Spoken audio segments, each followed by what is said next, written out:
உலகத் தமிழ் மக்கள் அனைவருக்கும் எனது நெஞ்சங்கனிந்த வணக்கம்.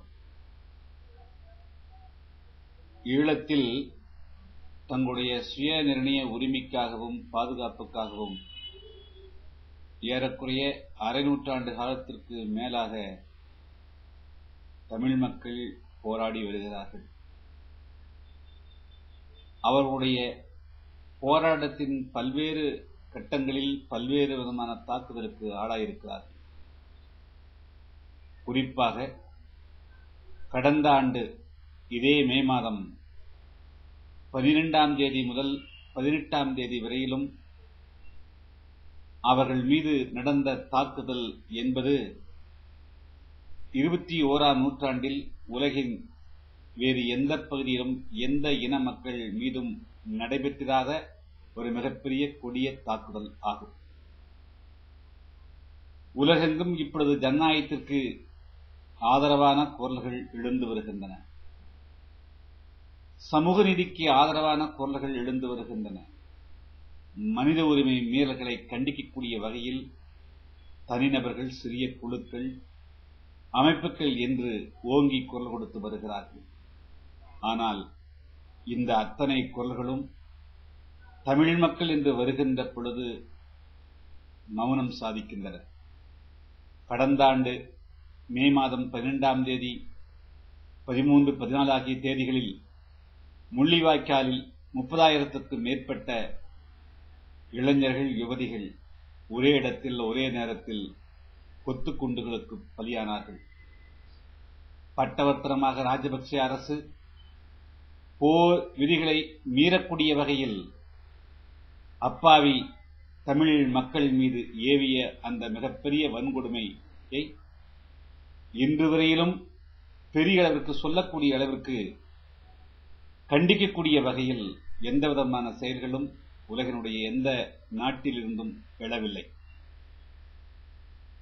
உலகில் இதுபோன்று பல்வேறு பகுதிகளில் நடைபெறக்கூடிய மனித உரிமை மீறல்களை, அத்துமீறல்களை, அப்பாவி மக்களுக்கு எதிராக நடைபெறக்கூடிய இதுபோன்ற ஜனநாயக படுகொலைகளை கண்டிப்பதற்காக இருக்கக்கூடிய ஐநா கூட தங்களுடைய கண்டனங்களை மெல்லிய வகையிலே சொல்லி மௌனம் சாதித்து விட்டதை தவிர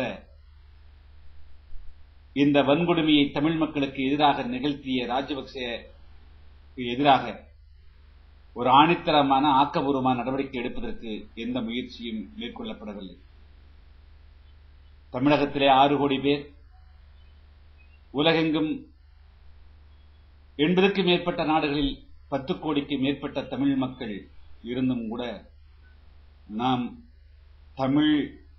தமிழர்கள் என்ற உணர்வோடு ஒன்றுபடாதனுடைய விளைவாக தமிழகத்தினுடைய எல்லையிலே இருந்து 26 கிலோமீட்டருக்கு அப்பால் ஒரு நரகம் நிறைவேறிய நிலையில் கூட நாம் மௌனம் சாதித்து விட்டோம்.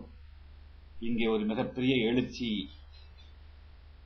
உருவாகவில்லை. தொப்புள் குடி உறவு கொண்ட இந்திய அரசு தமிழ் மக்களை பாதுகாப்பதற்கு உண்டான எந்தவித நடவடிக்கை எடுக்கவில்லை.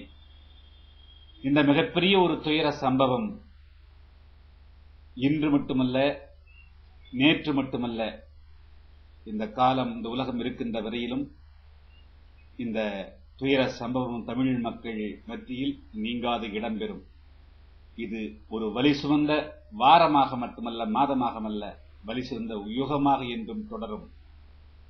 இந்த கடந்த ஆண்டு தமிழ் மக்களுக்கு எதிராக ஈழத்தில் ராஜபக்சே அரசு நிறைவேற்றிய அந்த மனித உரிமை மீறல்களை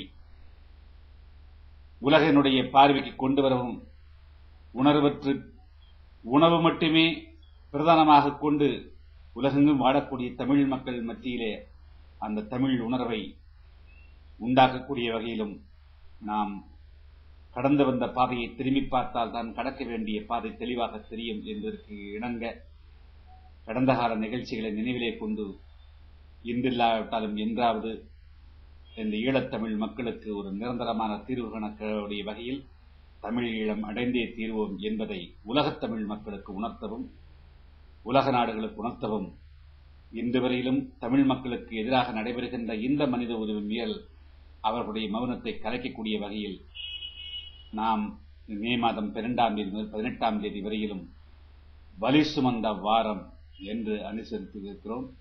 இன்று முதலாக மே 12ஆம் தேதி இந்த தமிழ் மக்களுக்காக, ஈழத்தமிழ் மக்களுக்காக போராடிய பல்வேறு குழுக்கள் தங்களுடைய ஆரம்பகால வாழ்க்கையை துவக்கினார்களோ அந்த மதுரையிலே இன்று மாலை 6:30 மணியிலிருந்து 7:30 மணி வரையிலும் இந்த வலி சுமந்த வாரம் நிகழ்ச்சி நடைபெறும்.